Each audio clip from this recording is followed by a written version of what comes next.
Masechet Ktuvot, résumé du Daf Bet. On commence donc ici à traiter Bezrat Hashem Masechet Ktuvot qui va parler de la Ktuva d'une femme, du mariage en général, en commençant par le mariage d'une Betula par rapport à une Almana. La Vierge se marie le mercredi et la veuve le jeudi. Pourquoi la Vierge se marie le mercredi? Parce que le Bedin se trouve dans les villes les lundis, jeudis, et donc les Chachamim ont voulu que la Betula se marie le mercredi, de manière à ce que si le mari a une plainte sur elle qu'il ne l'a pas trouvée vierge, et donc il veut dire par là qu'elle l'a trompée, peut-être même elle est interdite à son mariage, puisque les Kiddushin ont eu lieu bien avant le mariage. À l'époque on faisait les Kiddushin et plus tard on faisait le mariage, même bien plus tard. Donc il se peut qu'il n'ait pas le droit de rester avec elle, donc il faudrait qu'il aille au Bedin immédiatement. Et puisque le Bedin vient dans les villes les lundis, jeudi, les Chachamim m'ont dit donc de se marier mercredi de manière à ce qu'il ne se calme pas de sa colère et qu'il vienne tout de suite au Bedin pour régler le problème. Et la Gemara vient dire que en réalité on aurait pu se marier dimanche aussi, mais les Chachamim ont fait une takana. Les Chachamim ont institué de ne pas se marier le dimanche de manière à ce qu'ils préparent le repas du mariage dimanche, lundi, mardi, 3 jours, et puis ensuite ils se marient mercredi. Qu'il y ait une bonne fête, un bon repas, un mariage bien investi, et donc il va se marier mercredi pour aller le lendemain jeudi au Bedin, en cas de problème. Mais pas dimanche, parce que c'est trop tôt, il n'aura pas le temps de préparer son repas de mariage. Et la Gemara dit, puisque c'est comme ça que les Chachamim ont dit de se marier mercredi plutôt que dimanche, si maintenant le mariage était prévu pour dimanche, et que nous avons une halakha qui dit, un an après, quelqu'un qui a fait des kiddushin par exemple à une petite fille, un an plus tard, ils doivent se marier. Elle a un an pour se préparer, elle a 10 ans, à 11 ans, elle doit se marier. Et donc maintenant est arrivée la date, un dimanche. Alors, en principe, dès que la date de mariage est arrivée, on fait le mariage, et si le mariage est retardé, alors le mari est responsable de nourrir sa femme, elle peut même manger de la tourma s'il est Kohen. Mais là, quand c'est tombé un dimanche, il dira, les Chachamim m'ont empêché de faire le mariage maintenant, donc le mariage aura lieu dès que le Rav me dira mercredi, et entre-temps, je ne suis pas responsable. Il n'est pas responsable donc de la nourrir.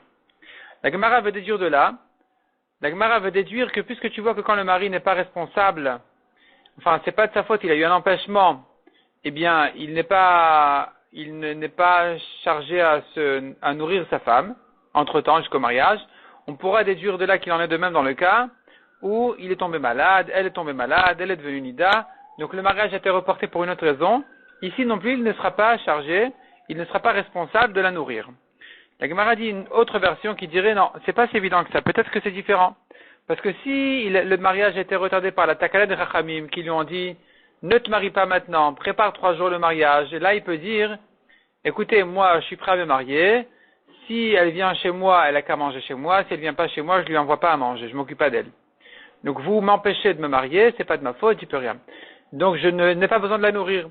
Mais dans un cas où c'est pas les Chachamim qui lui ont empêché de se marier, c'est un empêchement qui vient de lui-même parce qu'il est malade ou parce qu'elle est malade, dans ce cas-là c'est peut-être différent. Dans ce cas-là peut-être qu'il est quand même responsable. La Gemara dit d'ailleurs, il faudrait savoir qu'est-ce qu'on dira dans le cas où il ne sait pas encore que dans le cas où lui il est malade, il est responsable de la nourrir, mais si c'est elle qui est malade, peut-être qu'il n'est pas responsable. Ou bien, il est quand même responsable parce qu'elle est tombée malade alors que c'est sa femme, c'est son mazal à lui, c'est sa chance à lui, donc c'est lui qui est responsable de la nourrir. De même, se posera la question dans le cas où elle est devenue nida, en dehors de ses dates régulières, est-ce qu'elle peut dire c'est ta chance, c'est ta mauvaise chance qui a fait ça, donc tu dois me nourrir, ou bien il peut dire non, c'est normal chez les femmes d'avoir des changements de date, donc c'est pas de ma faute, ça ne me regarde pas, je n'ai pas besoin de te nourrir. Et la Gemara vient prouver, selon Rav Achai, que quand est-ce que le mari est responsable, si le mariage a été retardé, il est responsable de la nourrir.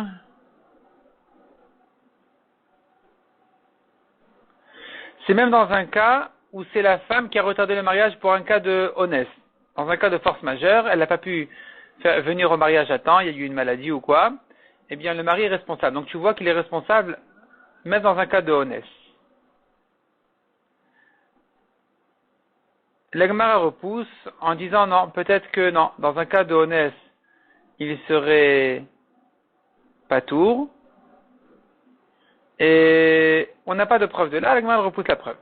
Finalement, en ce qui concerne un guet, la Gemara dit, là on a parlé du mariage, et est-ce que le mari est responsable de nourrir sa femme dans un cas où le mariage a été reporté pour une raison de honest, oui ou non? Mais même si tu dis ici qu'on tient compte du honest, en ce qui concerne un guet, on ne tient pas compte du honest.